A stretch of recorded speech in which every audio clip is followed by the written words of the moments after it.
जहां पर पीड़ित पक्षकार को संपत्ति वापस दिलाई जाती है।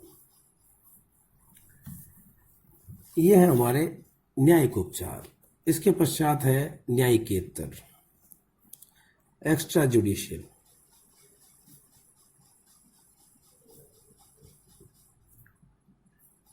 रेमेडीज, ये रेमेडीज व्यक्ति को न्यायालय में गए बिना विधि द्वारा प्रदान की गई है कि अगर किसी प्रकार का अपकृत्य होते समय भी अगर व्यक्ति उसे रोक ले, जो कि उसे क्षति पहुंचाने वाली है, उसे रोक सकता है, तो उसके लिए या संपत्ति को पुनः प्राप्त कर सकता है या अतिचारी का निष्कासन कर सकता है। ये व्यक्ति को विधि द्वारा प्रदत्त किए गए हैं कि अपकृत्य होने समय या होने से पहले या होते वक्त व्यक्ति इन उपचारों के द्वारा अपकृत्य से हुई क्षति के लिए बचा जा सकता है या अपकृत्य से होने वाली क्षति को रोका जा सकता है। फर्स्ट है आत्मरक्षा, सेल्फ डिफेंस। सेल्फ डिफेंस ये प्रकृति द्वारा दिया गया अधिकार है जिसे विधि द्वारा कई जगह रिकॉग्नाइज किया गया है। ये हमारे कॉन्स्टिट्यूशन के आर्टिकल या भाग 3 पार्ट 3 जहाँ की फंडामेंटल राइट्स दिए गए हैं वहाँ भी हमें प्राप्त है। सेल्फ डिफेंस, आत्मरक्षा का अधिकार, यानी जीवन का जो अधिकार है उसको एक्सरसाइज करने के लिए आईपीसी में भी जो जनरल एक्सेप्शन है उसके तहत सेक्शन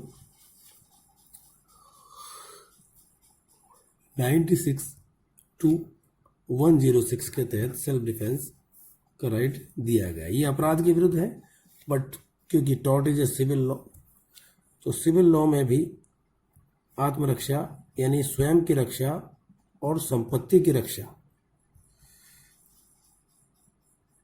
की रक्षा की जा सकती है।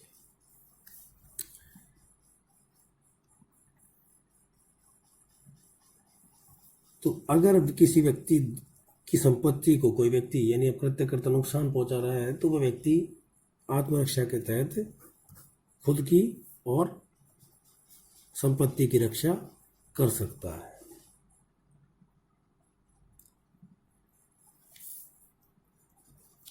सेकंड, एक्सपल्शन ऑफ ट्रेसपासर,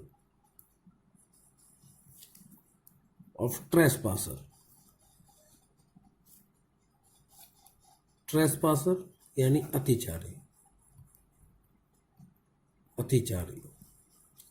कभी भी कोई व्यक्ति किसी व्यक्ति को नुकसान कायद करने के लिए या तो उसकी संपत्ति पर, उसकी भूमि पर, उसके परिसर में वह जाएगा और वो बिना अनुमति के प्रवेश करेगा, और अगर अनुमति के साथ प्रवेश करता है तो उसके पश्चात जो उस निश्चित समय में जो उसे निकल जाना चाहिए, अगर वो वहां बना रहता तो वो भी ट्रेसपासर ही कहलाता है।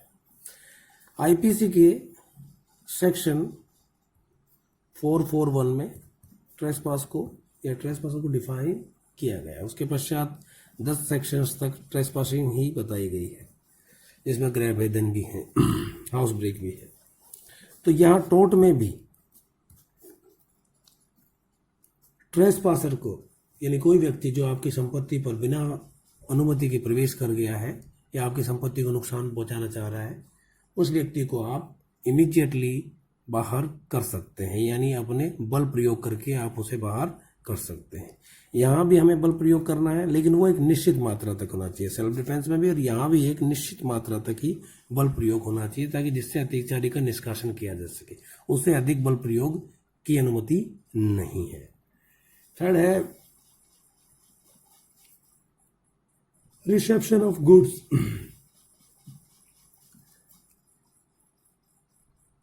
यानी गुड्स, वस्तुओं की पुनः प्राप्ति या संपत्ति का पुनर्ग्रहण। जब किसी व्यक्ति द्वारा आपकी कोई संपत्ति छीन ली जाए या जब्त कर ली जाए तो आपका ये राइट बनता है कि आप उस संपत्ति को पुनः प्राप्त कर सकते हैं। फोर्थ, भूमि पर पुनः प्रवेश, री एंट्री ऑफ लैंड। अगर कोई व्यक्ति आपको अपनी भूमि पर से निकाल देता है तो आप अपनी भूमि पर वापस से आ सकते हैं या प्रवेश प्राप्त कर सकते हैं, लेकिन यह शांतिपूर्ण तरीके से होना चाहिए।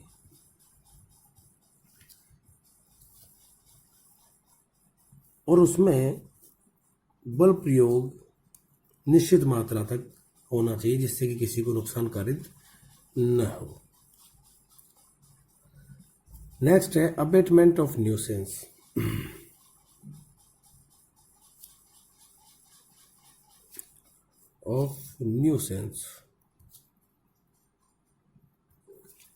यानी उपताप का अपशमन, उपताप का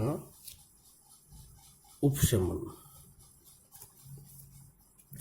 उपताप क्या है? उपताप स्पेसिफाई एक टोर्ट है। ये मुख्यतः भूमि से संबंधित, आपके अधिकार संबंधित किसी भी अधिकार में हस्तक्षेप है। किसी भी प्रकार का जो अधिकार आप उपभोग करते हैं, जो आप रखते हैं और आप उसका उपभोग करें, तो उस उपभोग में किसी प्रकार की भी बाधा उत्पन्न करना उपताप होता है। तो अगर कोई व्यक्ति न्यूसेंस क्रिएट करता है, न्यूसेंस को दो भागों में बांटा गया है। फर्स्ट है सार्वजनिक यानी पब्लिकली, दूसरा है प्राइवेट यानी निजी उपताप। दोनों मामलों में व्यक्ति को उपशमन करने का अधिकार है। सार्वजनिक मामले में अगर किसी व्यक्ति को विशेष क्षति कारित हो रही है सार्वजनिक उपताप के मामले में, तो वह उपशमन कर सकता है। और प्राइवेट यानी निजी उपताप के मामले में व्यक्ति उपशमन करने का अधिकार रखता है। उपशमन, अगर आप कहीं मकान में रह रहे हैं और किसी ने अवैध खनन का कार्य चला रखा, जिसकी वजह से अगर डस्ट आपके एनवायरनमेंट में फैलती है और आपको स्वस्थ वातावरण प्राप्त नहीं होता या और किसी कर का नुकसान कारित होता है, तो उसके लिए आप क्षतिपूर्ति की मांग कर सकते हैं। या जैसे मान लीजिए कि अगर अवैध रूप से अगर संचालन किया जा रहा है, तो आप उसे किसी भी रूप में शिकायत करके हटा सकते हैं, उपशमन करवा सकते हैं। तो उपताप किसी भी प्रकार से जो है उसका उपशमन व्यक्ति को विधि द्वारा प्रदान किया गया है। एक छठा बिंदु है जो है नुकसानी पूर्ति कर स्तंभ। ये डिस्ट्रेस डैमेज फीजेंट, नुकसानी पूर्ति कर स्तंभ, ये विशेषकर स्पेशल मामले यानी पशुओं के मामलों में, जहाँ पे हम पेट पालते हैं, पालतू धन पालते हैं, उन स्थितियों में क्या होता है कि कई बार जो पेट्स हैं या जी पालतू जानवर हैं, धन है, जिसे हम धन मानते हैं, यानी क्योंकि मूवेबल प्रॉपर्टी के रूप में ये माना जाता है, भैंस या अन्य किसी प्रकार के पेट जो एनिमल्स है, अगर वो किसी अन्य के खेत में, परिसर में, प्रीमाइसेस में, फार्म में कहीं पर भी अगर एंट्री कर देते हैं, तो यहाँ पर एक अधिकार दिया कि अगर उनके द्वारा फसल को नुकसान पहुंचा दिया, प्रीमाइसेस में घुसकर किसी प्रकार का नुकसान कारित किया गया है, तो ऐसे मामलों में उस पशु को पकड़कर रखा जा सकता है। इंग्लैंड में इसकी शुरुआत हुई थी। इंग्लैंड में बेसिकली कि जब अगर कोई किसी के पशु द्वारा किसी दूसरे के परिसर में या फॉर्म में पहुंचकर नुकसान कारित किया गया, तो वह उसको पकड़कर रख सकता है। कब तक रख सकता है? जब तक कि उसकी नुकसानी की पूर्ति नहीं कर दी जाती।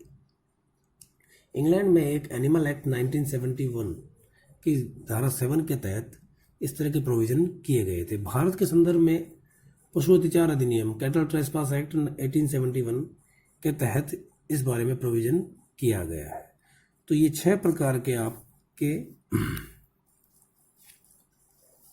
एक्स्ट्रा जुडिशियल रेमेडीज हैं और 3 प्रकार की जुडिशियल रेमेडीज हैं। It's complete.